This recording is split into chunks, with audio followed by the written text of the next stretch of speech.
What it do, y'all? It's your girl Makeup and Travel, and for today's video I am here to bring you guys a video talking about my neutral blushes. Somebody commented on one of my previous videos asking me pretty recently if I could do a video talking about my neutral blush collection because they had difficulty finding that for women of color. This is a pretty difficult thing to find, but it's also something that can mean different things for different people. So what I'm going to do is start off with actual blushes that I feel are actually neutral in undertone, and then I'm going to kind of spread out to blushes that have a warmer undertone and more of a pinkier undertone, and depending on your actual undertone they may read more neutral on you. I did this because I quite literally don't have very many actual neutral undertones or neutral blushes, and I wanted this video to be more than 2 minutes long. So if you're interested in seeing my neutral blush collection, then just keep watching. Alrighty guys, so your girl has collected a good amount of items. I promise I did my best. I thought about all the products that I have in my collection and really took the time to think, okay, what could be potentially neutral on somebody's undertone? What do I consider neutral on my undertone, etc., etc. So I have, I believe, only 4 products that I believe have an actual neutral undertone, regardless of who you are and what you are undertoned with. It made no sense. Okay, the first thing I want to talk about is the one that I have the most wear out of, and it's my ColourPop Too Lip to Quit, and this is what it looks like. It basically looks like a beige shade. Basically it's a beige shade, but it's a blush, and I got a lot of use out of this blush. Now I will say that this blush tended to kind of evaporate, so you really had to use a lot of product for it to really like be impactful on your cheeks, but once you got it to be impactful, it's pretty much a neutral toned blush. Alrighty, next I have 3 new ones. That was the wow, this was the first neutral toned blush that I had in my collection, and since then, since I hit pan and everything, I realized your girl might actually need more than just one. So I was scoping out, and this one finally went on sale. This is from Becca, and it's in Songbird. This is pretty much the exact same shade, but it's more pigmented, and it's actually going to last on my complexion, and that's what it looks like. This is a beautiful blush. This is the blush I wanted originally, but it was just too expensive, and at the time my Ulta didn't have it in stock, so I just ended up finding this one on ColourPop. But this is a really nice blush. I love Becca blushes, and this is just sitting in my to test out drawer just to make sure that I actually like it on my complexion, but without fail I know I'm gonna like it. And it might be slightly warmer than the ColourPop blush, but they're both in the pretty much the same family. Next I have one from Too Faced, and it's the Apricot in the Act blush. I'm gonna just swatch like the blush side without the highlighter, and this is definitely one that you have to build up, and it's also one that is slightly more satiny. The Becca one is satiny, but it's not nearly as satin as this Too Faced one, and you can see the Too Faced one is even lighter. So it's going to be a little bit more lifelike, whereas the Becca one's going to be more like, you see I actually put blush on, and then the ColourPop one's going to be like a beginner for blush, if you will. So these are 3 really nice neutral tone blushes that are basically all in the same color family. And then the last one that I have is in the same color family. It's in this blush palette, or this palette from the Fumi and Juvia's Place collaboration, and it is the Sister to Sister shade. I knew as soon as I saw this that this would be a perfect neutral tone blush. This is definitely more like the Becca blush, but it is more warm tone than all the other 3, I'm not gonna lie. So if you want a neutral toned blush in this type of color scheme that is pigmented and you don't have to stress over, I honestly would recommend the Becca one. I think they're discontinuing this particular shade, let alone this line, so if you can't get it, I would look for one of the other 3 that I've swatched that are pretty much in the same color family, if you will. So those are my 4 like actual neutral toned blushes. And if that was the type of blush that you were looking for, those are the only 4 that I have in my collection that I have found. Not saying that they're the only 4 out there, but they're the only 4 that I found that work on my complexion, being a woman of color. So what I'm gonna do is I'm just gonna take my watch off like always so that we can just keep swatching down my arm. I'm gonna talk about 2 pinkier neutral blushes, if you will. I wouldn't necessarily, I mean, one is very expensive, but I wouldn't pay attention to the expensiveness of it. I would pay attention to the color, and maybe that'll give you some inspiration. This one is from Shanta Kai, and it is from their limited edition collection, although they have this same shade in their permanent collection, and it's called Laughter. They call this a coral, but to me, it's like a pinky neutral. It's just slightly pinkier than the ones that I have above, but if I put it on my complexion, it's gonna be pretty much neutral. It is a satiny finish, so if you are into satin finishes, I would highly recommend this. This is a really nice blush.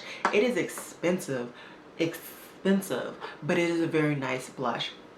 In that same sort of realm, I have my Laura Geller blush, and this is in Papaya. This is definitely going to be brighter, so you would definitely want to use a lighter hand, but it's still a pinky blush that I think is in the same realm of neutral tones that, depending on what your undertone is, this might work as a neutral blush on you. I think those are the only 2 pinky blushes that I brought out. Next, let's talk about some like brownie neutrally blushes that I have for you guys. So the first one is a limited edition one as well. This is from MAC, and it's the Malba and Love Cloud blush. This is from the Chinese New Year collection, and I'm going to be talking about this bottom one. Actually, now that I think about it, the top one might work too. So let's go ahead and swatch both of them. Yeah, that's actually, so this one right here is the more brownie version, and this one would be a really nice just neutral brown blush. Depending on your complexion, it might come off as a blush, it might come off as something else, who knows. And then this lighter one is like a light pinky, which will go in these pinky family that I had talked about earlier. So this duo in general might be really good for those who are looking for a neutral toned blush.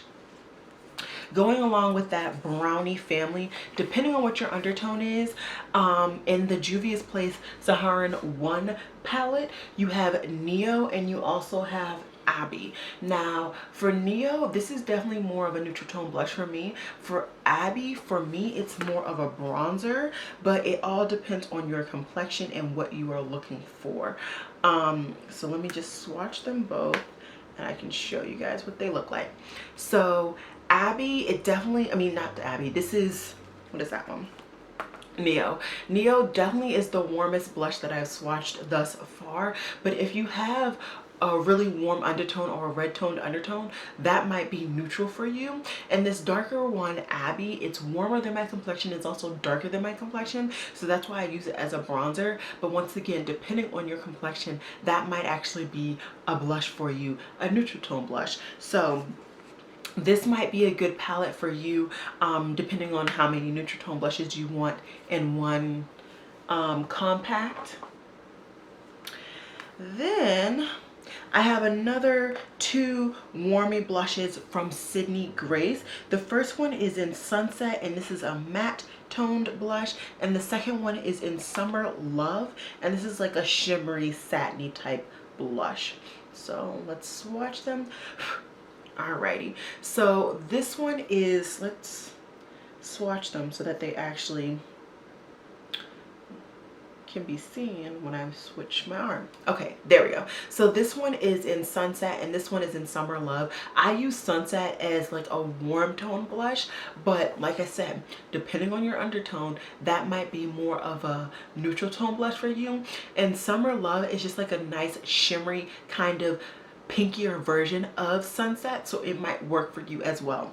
I'm trying to give you guys a variety of options in different color or in different price ranges because I don't know what your undertone is. I don't know what you're looking for, and I can just tell you what I have in my collection. Okay, I'm nearing the end. And one thing that might be useful is this baby. This is the Lunatic Cosmetics Volume 2 Contour Palette, and it has a whole row of blushes and a whole row of bronzers. In my opinion, some of the more neutrally tones, depending on your complexion, could be this one, these two, and these two. So I'm just going to go ahead and swatch them. Like I said, it all depends on your undertone, whether these actually will show up neutral on your complexion. For me, not all of them show up neutral, but who am I to limit you on what you could potentially get? So these are the 5 that I just swatched from the Lunatic Cosmetics palette. I think personally on my complexion, the most neutral one would be this baby right here. And let's see if they have names. If they have names, I'll tell you the one that's most neutral on my complexion. It does not have a name, so it's just this one right here. That's the one that's the most neutral on my complexion. And yeah, I think this is a great palette, and very useful depending on what you're using it for. But yeah, I really enjoy this palette, and I think this would be honestly one of those palettes that would give you the most potential to make yourself a neutral blush if you want it, because you could always yellow it up, you could always cool it down depending on what your undertone is. And then the last 2 colors that I kind of want to talk about are from MAC. And the first one is in Film Noir. I thought I could use this as a bronzer, but it has like a purpley undertone to it that I was not expecting. And then the other one is in Raisin. Now this is definitely a person of color, woman of color, whatever you will say, really popular blush. So this one is the Film Noir and this one is the Raisin. So overall, these are all the blushes that I have in my collection that I think in some form, some way could be neutral for you or for me. If you're asking me, what are your favorites? Like, which are the ones that you reach for? Honestly, neutral wise, it's going to be my Tulips to Quit. It's going to be my Becca, which one is this? Songbird. It's going to be my Juvia's Place Fumi palette for the Sister to Sister shade. And then neutral wise, the last one that I would say neutral on my complexion would be my Lunatic Cosmetics, this shade right here. The other ones definitely pull warm or pinky on my complexion, so I can't really, in my opinion, I don't really consider them neutral, but they're all blushes that I really enjoy and all blushes that I would recommend in case you were interested. So I hope this video helped for the person that was asking, but also for other people who are my complexion, who are just women of color, people of color who are looking for neutral blushes. I always have the closest foundation matches to me down in my description, so definitely look down there. As you can see, I'm not wearing makeup, so you can't really see the foundation on me, but I promise you those shades down there really are my closest match. And yeah, I think that's all I have for you guys. I hope you guys enjoyed this video, and as always, y'all, it has been real. Peace.